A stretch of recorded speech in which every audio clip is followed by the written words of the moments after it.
Fala galera, amantes desse estilo fantástico, ultra mega power, amantes do rock and roll. Estamos aqui com o Fabrício Castilho. Comecei igual? Igualzinho. Não, tá totalmente errado. Um clone. Bom, hoje galera, você que tá acompanhando aí o nosso On The Rock, eu gostaria de pedir a você, tire uns minutinhos para conhecer essa pessoa fantástica aqui, que eu sou fã, e é um músico extraordinário, tem um canal muito massa. A gente vai fazer uma entrevista hoje com o Fabrício Castilho, eu e o super mega power Marcelo Teixeira. E aí galera, beleza? Bom, antes de mais nada, Fabrício, muito obrigado por vir aqui, cara. Pô, eu que agradeço, cara. Muito... Agradeço pelas palavras aí. Não, que isso, cara. Eu não quero ficar passando pano em você, mas eu curto o material que você trabalha. Acho que Obrigado. tem um conteúdo legal. E não... Hoje em dia você encontra tanta, desculpa falar, mas tanta bosta, né, na internet, tanta coisa Muita assim. coisa igual, né? Entendeu? Muito clone, né, cara? Totalmente, Clone, cara. E assunto do rock and roll, se o cara não curtir, não gostar e não fizer uma pesquisa bem feita, eu acho que fica fake. Eu acho que não fica original. Só para dar um exemplo, um amigo meu, não vou citar o nome, ele não falava, ele não falava a Michael Schenker Group, ele falava Michael Schenker Band, vai vendo. Eu falei, você é louco, velho, como é que você fala isso no ar? Michael Schenker Band, cara. Bom, Band de guitarra. Nossa entrevista aqui hoje, eu gostaria que primeiro que você se apresentasse pra galera que não te conhece, mas principalmente pra galera daqui da região do Vale, que, cara, o rock aqui é poderoso. Manda ver. Assim. Bom, eu me chamo Fabrício, né? Eu escrevo aí pro blog há faz um tempo, pro blog chamado Déjà Vu do Rock. A ideia da gente é resgatar aquela nostalgia, né? Só que mostrando aquele lado da ideia por detrás da música. Não só falar do lançamento do disco, se ele é bom, se ele é ruim, se vendeu muito ou vendeu pouco. Eu gosto de trazer a ideia por trás das letras das músicas, né? Fazer você ter uma nostalgia. Eu já ouvi isso, já ouvi falar disso, né? Você tive aquele déjà vu. Só que você nunca se aprofundou naquilo. Então eu tento passar matérias assim, né? Aprofundando através do blog, que eu tenha muito mais tempo. Aí hoje em dia eu criei esse canal no YouTube e trago as matérias do blog pro canal do YouTube, né? Escrevo também lá pro pessoal da Road Metal, lá, eu quero mandar um abraço pro meu amigo Gleison Júnior lá, que é o fundador lá da Road Metal. E também no iPlash também sai matérias minhas também lá. Ao mesmo tempo que eu posto lá no blog, sai também lá no iPlash. E também numa rádio de Portugal, né? Um site de Portugal que tem o nome de Rádio Classic Rock. Que é bem legal também, cara. É isso. Queria até começar aqui, agradecendo também tua presença aqui, maravilhosa, velho. Você escreve para Portugal, né? Sim. Você conhece umas bandas assim, chamado Punk Sinatra, assim, que são umas bandas bem legais. Sim, eu já ouvi falar, mas eu confesso que conheço pouco as coisas de som de Portugal, assim. Conheço pouco, mas essa eu já ouvi falar porque o dono da rádio, ele gosta muito. Ele vive colocando na programação dele essa... Que é uma banda bem interessante essa banda, viu? Punk mas Sinatra eu conheço é uma pouco, banda... assim, do rock português, assim. Algumas bandas de heavy metal que tem lá, Frontiers, que até o pessoal imita o Iron Maiden, que é uma... que eu conheço de lá também, mas é muito pouca coisa mesmo. Que é uma coisa assim, eu acho que antigamente a França não tinha destaque no heavy metal, agora tá tendo. Eu acredito que Portugal vai para essa linha também. Sim. Né? Já vai começar a ter um destaque, sim. assim. Com certeza. Bom, sobre esse trabalho que você está escrevendo na Whiplash, na Road Metal, na Classic Rock, já é um trabalho diferente ou é mais ligado ao que você faz no Déjà Vu? É totalmente ligado ao que eu faço no Déjà Vu. Eu não... Geralmente, quando eu resenhas, por exemplo, de disco, eu acabo fazendo muito pouco. A não ser quando eu pego um disco, por exemplo, e falo assim, nossa, esse disco dá para fazer uma matéria legal. Porque a minha ideia é fazer o quê? É levar conhecimento através do rock. Por exemplo, então se eu tenho um disco que fala, por exemplo, dos gladiadores, uma música que fala sobre os gladiadores, eu faço uma matéria explicando sobre os gladiadores e através das músicas desse disco. E apresento, esse disco fala sobre os gladiadores.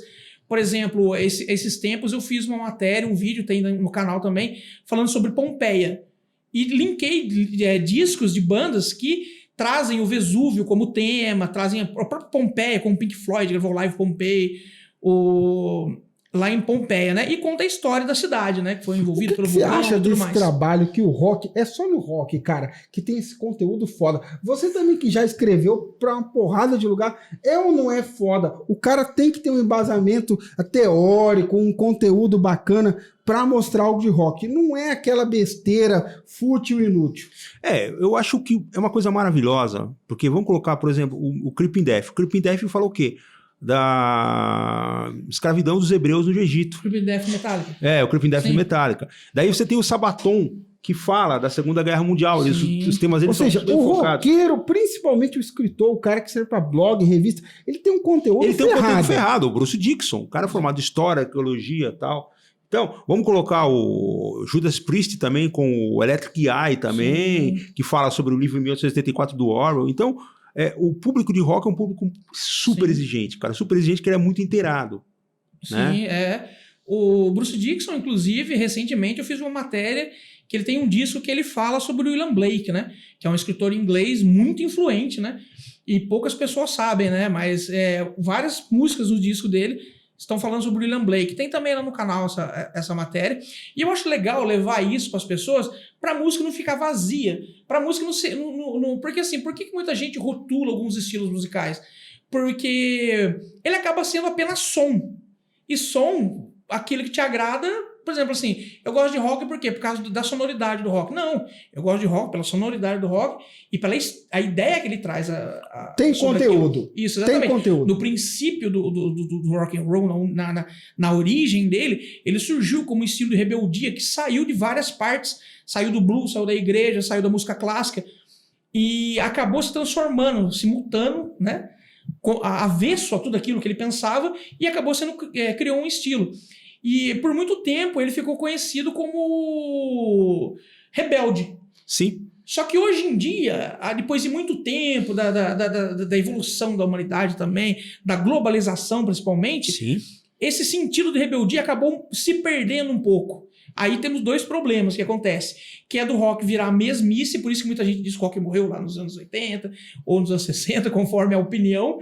E só que por outro lado, ele trouxe outra coisa, ele não tem mais esse motivo de rebelde, então ele começa a fazer o quê? Ele começa a propagar cultura.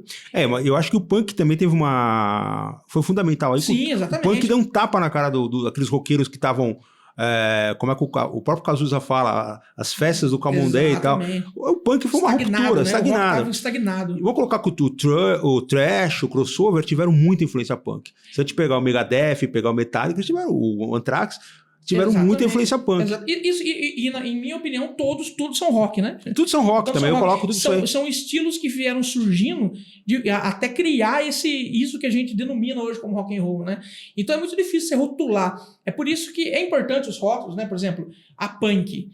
Se a gente for pegar no fundo da palavra punk, o punk ele não é um estilo de música, ele é um estilo de vida anárquica, de vida, né? Anárquico. Aí então existe o punk rock, que são as bandas que pegavam essa ideia anarquista e colocavam lá. É um pouco contraditório, porque, por exemplo, algumas bandas se dizerem punk simplesmente, raiz, não sei o quê, como alguns punks gostam de colocar, assim. Ramones, por exemplo. O Ramones, eles são uma banda que muita gente diz que é a nata ali do punk. Eu não considero, assim, eu gosto mais de The Clash, algumas outras coisas assim. Mas eles eram músicos são músicos de direita, por exemplo. Sim, exatamente. São conservadores. E o punk, na sua origem, ele não tem nada de conservador. Pelo contrário. Então o punk rock é uma coisa e o punk é outra. A gente tem que entender que... E foi aí que começou a acabar com tudo. Então é esse conteúdo que você traz pro seu canal. Sim, eu gosto de falar muito da história do rock and roll, né? E independente seja da música, seja do estilo de vida, né? Ou seja, da filosofia que traz aquilo, né? É isso que eu acho que é muito importante. E, inclusive, eu acho que muitos discos de heavy metal, né? Como, por exemplo, o Creeping Death, que ele estava falando que tinha que ser ensinado em escola essas coisas. Sim, exatamente.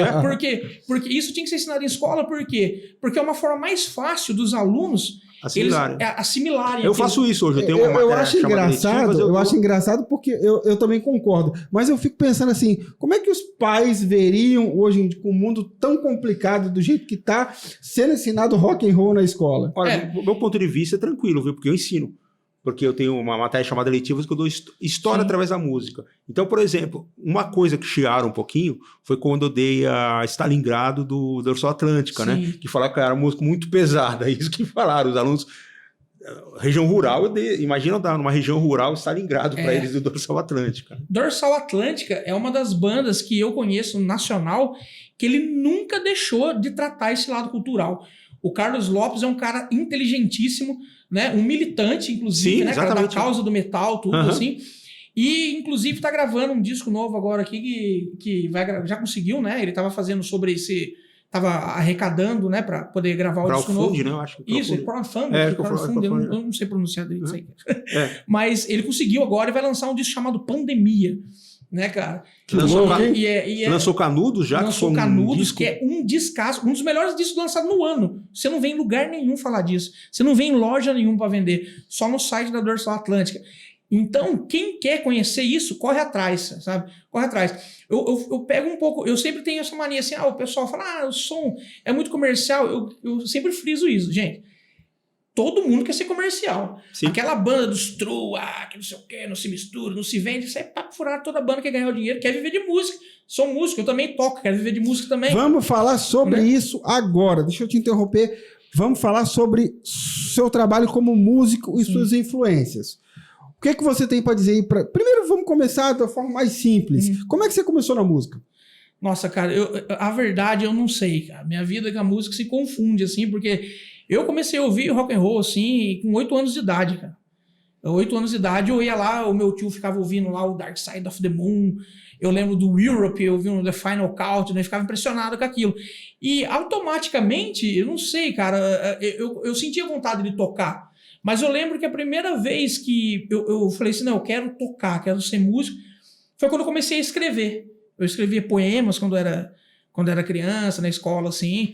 E eu tinha meus amigos de infância, assim, é um pessoal que toca comigo, a gente estudou desde a primeira série, a gente sempre teve junto, né, da minha primeira banda, que é Steel Gods.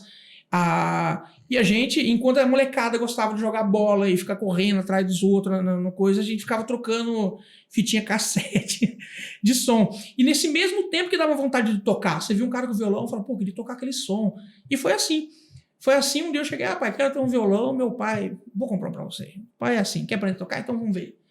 E foi assim que eu comecei. Aí foi tirando rock. Foi da época de escola, então. Época de escola, eu era criança. Então, eu acho que a primeira vez que eu lembro que eu tirei um som de ouvido assim, foi Stairway to Heaven, do Led Zeppelin, eu tinha 12 anos de idade. Que louco, hein, cara?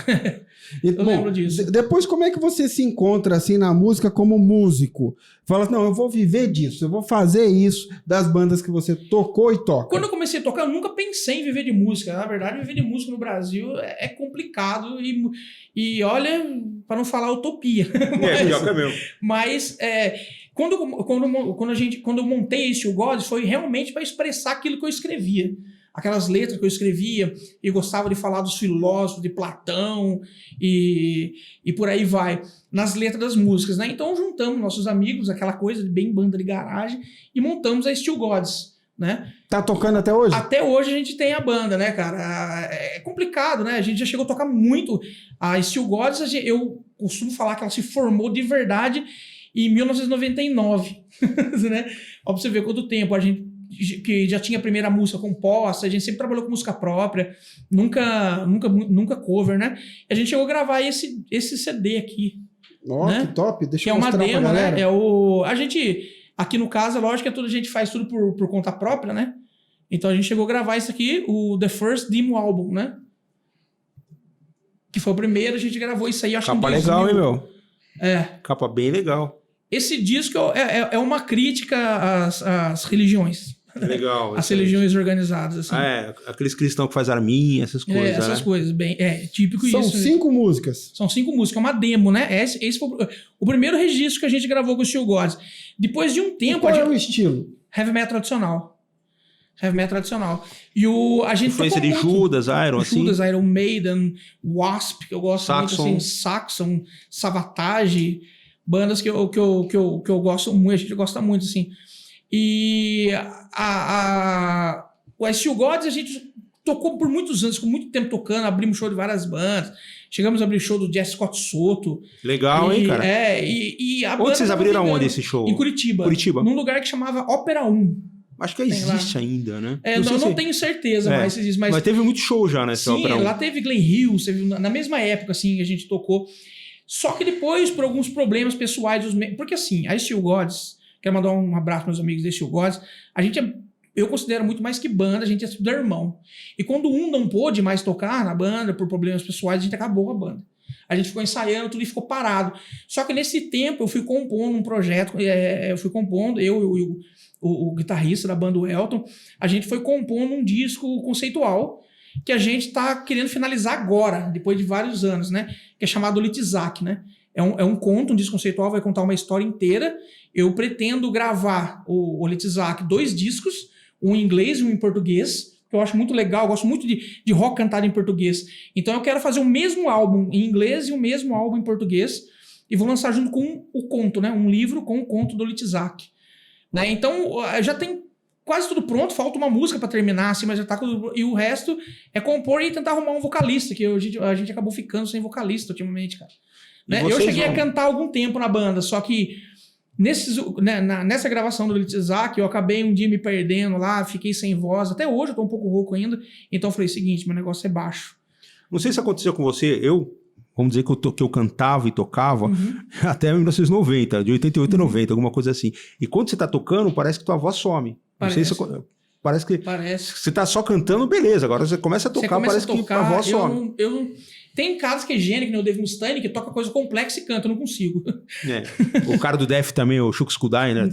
Vamos falar sobre as outras bandas que você toca também, que estão mais ativas. Quando eu parei com a Steel Gods, eu fiquei um tempo parado sem tocar. Aí eu tinha uns amigos da faculdade de música, cara, que era o Marquinhos, de Campo de Jordão, da Excalibur, e ele me convidou para poder... A gente tinha feito alguns shows junto lá no teatro, a Steel Gods, Excalibur, para arrecadar alimento. E como ele viu que eu estava parado com a Steel Gods, ele me convidou para participar como vocalista da banda, porque eu cantava algumas músicas na Steel Gods ainda, né? Na época. E eu acabei entrando e fiquei bastante tempo com a Excalibur, né? Tocamos como em vários baixista ou como também, vocalista? Como vocalista, eu fiquei na banda como vocalista. A gente tinha 2 bandas, sim, a Excalibur, e uma banda a gente tocava nos barzinhos à noite, que era a Spacecraft. A gente gostava de contar a história do rock através da música, né? Legal. Começava lá dos Beatles, ia lá contando a história, até chegar lá. Era uma viagem ao mundo do rock, a Spacecraft, a espaçonave do rock and roll, né? Só que daí depois de muito tempo, de muita coisa ajuda, problemas, a vida, né, cara? Eu acabei separando e saindo da banda, né? E até eles chegaram a gravar recentemente esse disco aqui, Excalibur, né? E são músicas daqui, todas da época de Campo Jordão. Campo Jordão. Quero mandar um abraço lá pro pessoal da Excalibur, gosto muito de vocês. Não, a gente, né? E agora eles estão aí para gravar um DVD, tudo, me convidaram para fazer uma participação, tudo vai ser bem legal. Steel Gods aqui em Taubaté. Isso, Steel Gods daqui em Taubaté, todos são daqui. A Excalibur de Campo Jordão. E nesse meio tempo que eu tava na Excalibur, o Eric, que ele já tocava aqui numa banda chamada Mr. Joke, o Eric Wolf, ele me convidou para participar do projeto dele, que é a Matilha, né? Eric Wolf é a Matilha. E então, desde então, já tô com o Eric, vai fazer não sei quantos anos tocando com o Eric. Gostaria de mandar um abração pro Érico aí, cara. Ericão, saudade de você, não vejo mal o cara. Tô te esperando aqui no programa, hein? Vou te convidar. O Eric é um cara, um vocalista excepcional, um cara super inteligente. Ele para escrever letra é uma coisa incrível, cara. O Eric, ele é um cara muito criativo, assim. É um cara que eu admiro muito também. E que canta demais. A gente vai fazer show no barzinho, assim, ele começa a cantar, que ele começa a olhar, pô, será que é gravação? O Eric, cara. Ele canta muito. Eu cheguei a tocar bastante com ele, né? Até fizemos, ele compôs, né? São todas músicas do Eric, mas eu faço baixo do disco dele aqui, né? Esqueci o nome do disco dele. Expresso da Manhã. São tantas músicas, né? E a gente chegou a tocar algumas vezes aqui com o Expresso do Amanhã, versão acústica, esse disco, versão com guitarra. E o Eric, cada vez mais projetos. E junto com o Eric, a gente também chegou a montar uma outra banda chamada... que é o Estéreo Velho. Que a gente faz o quê? Toca as músicas antigas, versão dos Beatles, faz versões de músicas antigas, por isso que é o estéreo velho, né? Mas que tipo de versão vocês fazem? Uma versão mais pesada, assim? Como é que... Por exemplo, vou dar um exemplo, a gente muda assim, a gente toca um U2, deveria tocar o U2 exatamente igualzinho o cover, a gente faz meio country. Ah, tá. A gente vai tocar, por exemplo, algumas músicas a gente acaba deixando igual, tipo, a gente chega a tocar Nenhum de Nós, algumas bandas assim nacional que a gente gosta bastante, deixa o Ingo Boingo, a gente acaba deixando igual, assim. Mas algumas coisas a gente faz umas versões assim, umas paradas diferentes, umas pausas. A gente não muda muito a música, eu não gosto disso. Eu acho que estraga pra quem tá ouvindo, sabe? Uhum. Mas a gente emenda 3, 4 músicas em numa parte diferente da música e volta. Faz um show legal, né? Fica tipo um show Faz do alguma coisa de Rush assim? Faz Rush, faz Tom Sawyer do Rush, Legal. né? Tom Sawyer do Rush, que é baseado num livro também, não Sim. sei quem sabe, não sei quem sabe aí. E recentemente, eu e o Eric, na verdade, o Eric já tinha essa banda antes, que é a Motor X, há muito tempo atrás, que era uma banda de hard rock. Aí, recentemente, a gente se uniu aí e a gente tá gravando um disco da Motor X, que é de hard rock. Estamos fazendo um disco de um hard rock um pouquinho mais pesado. E já chegamos a lançar um clipe, tem aí, é só se procurar na Motor X lá, Together We Can Go So Far. Só procurar aí no Google que você encontra aí um clipe da gente aí, da Motor X. Ainda não Tá tem no disco, não tem YouTube? nada, tá no YouTube, só precisar lá. Motor X, Together We Can Go So Far. Essa é grande, hein? E você Bom, fez faculdade de música, Fabrício? Fiz, Fez fiz, faculdade sim. de música. Isso deu em tempo. bom, pra gente finalizar, eu gostaria que você falasse um pouco sobre o seu trabalho como influenciador digital no YouTube. Então, o YouTube é recente, né? Foi assim, o meu canal no YouTube ele é um reflexo do blog. Eu tinha feito blog antigamente para poder registrar, guardar minhas músicas que eu escrevia lá com a Steel Gods. E depois de um tempo eu comecei a escrever matérias, essas ideias que eu tenho, que eu tava falando, sobre as ideias por detrás das músicas, e começou a ter muito view, assim. Eu ultimamente tenho 2, 3 mil views por dia no blog, até hoje, assim. Então são bastante gente que procura esse tipo de coisa. E quando começou esse negócio, eu sempre fui muito consumista do YouTube, eu gosto muito do YouTube. Eu falei, por que não montar um canal no YouTube? Eu vou montar um canal no YouTube e fazer uma ponte do que eu faço ali no blog, né? Então eu comecei a trazer todas as matérias do blog em vídeo pra galera no canal no YouTube. O canal no YouTube que eu tô querendo chegar, a gente tá chegando a quase a 1.000 inscritos agora, pra poder liberar, o que é muito complicado você chegar até 1.000 inscritos sem você fazer... Eu não faço divulgação nenhuma do canal. Eu gosto que as pessoas procurem certo tipo de tema e cheguem lá. Forma orgânica. De forma orgânica. Já cheguei a receber proposta de networks, não, a gente divulga vocês e tudo mais, você vai ganhar. Não, quero que cheguem lá da forma clássica ali, Acho né, que isso que é cara? interessante, cara. Isso que é a mesma coisa em um sebo, cara. Sim, Eu adoro isso. exatamente. Você vai lá, pega, fuça a coisa e acha... A mesma coisa que você vai numa loja de disco também. Puta, não vou pegar esse CD X. Você vai chegar e vai procurar o CD e tal. Esse negócio que você falou agora também me lembrou de uma outra coisa, só um minutinho. Esse negócio de sebo é uma outra coisa que eu também friso muito. E eu e minha esposa, vou dar um beijo pra minha esposa, a gente montou um brechó rock and roll. Chama Rolling Store. Ah, A muito gente- bem Velho, tem que lembrado. falar, eu meu, tem que conheço, falar eu isso, conheço. velho. Cara- Deixa eu anotar aqui. Ideia da minha esposa me ajuda muito, cara. Muitas ideias dos vídeos que eu tenho hoje em dia, é tudo ela que dá. Eu falo, como você tira essas coisas? Ela, não sei, assim vai. Cara, Bom, eu gostaria de entrar nesse porém aí que eu esqueci de anotar aqui, o Brechó Rolling Store, que Sim. eu sou fã também, porque vocês colam, tem uns produtos lá muito diferentes, né? porque assim, na verdade, teve uma época que o rock and roll ficou muito limitado à elite.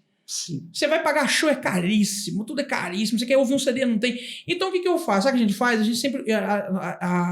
Eu sempre tive a mania de garimpo, eu gosto dessas coisas, garimpo, de não sei o quê, né, cara? Então a gente ia achando CDs de rock em garimpo, uma camiseta de banda num garimpo, que a gente pegou barato, não sei o quê. Só vou montar um brechó de rock and roll, né? Chega, tem 2 CDs que a gente não tem, então a gente deu a ideia de montar o Rolling Store, né? Fazendo uma brincadeira ali com o nome do Rolling Stones, né? Até E ali você vai encontrar produtos CD de bandas, Como até é que eu LD. faço? Como é que eu faço e como é que a galera faz para poder chegar no Brechó? Então, por enquanto, a gente tá online só com o brechó, né? Aí você só procurar lá a página Rolling Store Oficial no Facebook, que você acha, né? E aí lá tem as fotos de todos os produtos, né? E ou então, né, a gente tá pensando em montar um lugar físico ainda, mas por enquanto não tá dando. Porque a gente tem um outro brechó lá e ele acaba tomando todo o espaço, né? Mas por enquanto é online. Você olha lá, gostei desse produto, Mas tem se for muita perto, te coisa leva. de rock. Só coisa de rock, cara. Store, como é que se escreve? Store de Store. isso. Ah, Rolling Store. Isso, Rolling Store. é de venda, né? Que tipo, massa, o mano. rolling de rolo, né? E uma venda, uma mistura. Que achei que foi legal esse. Bom, Fabrício, cara, muito obrigado pela entrevista rápida que a gente Cara, valeu. deu aqui. Eu sei Agradecemos que, muito. eu sei que tem muito mais conteúdo que a gente podia abranger aqui, mas acho que a gente falou daqui da área que você atua, do músico, youtuber, o que você escreve, das bandas, da área que você atua com a loja virtual aí. Gostaria de agradecer, tá convidado a vir mais vezes para falar sobre outros contribuir assuntos. pra gente aí. Demorou, não precisar, tamo aí. E ressaltar também pras bandas de Taubaté. Isso. Tá? A gente já tá entrando Isso. em contato com o Ancestral Malediction, pessoal, uma banda do Vale que tá mandando Sim. muito bem. Meu amigo Eles já Ronaldo lá. estão conversando comigo pra eles virem aqui. Então, pessoal, vamos Show chamar de essas bola. bandas pra cá. Bom, muito obrigado a todos que estão acompanhando aí. Você curte e compartilha o nosso programa. Você que é ouvinte da Rádio JSV, muito obrigado pela sua audiência. Obrigado, Marcelo. Obrigado, Fabrício. Valeu, galera. Valeu! Fui.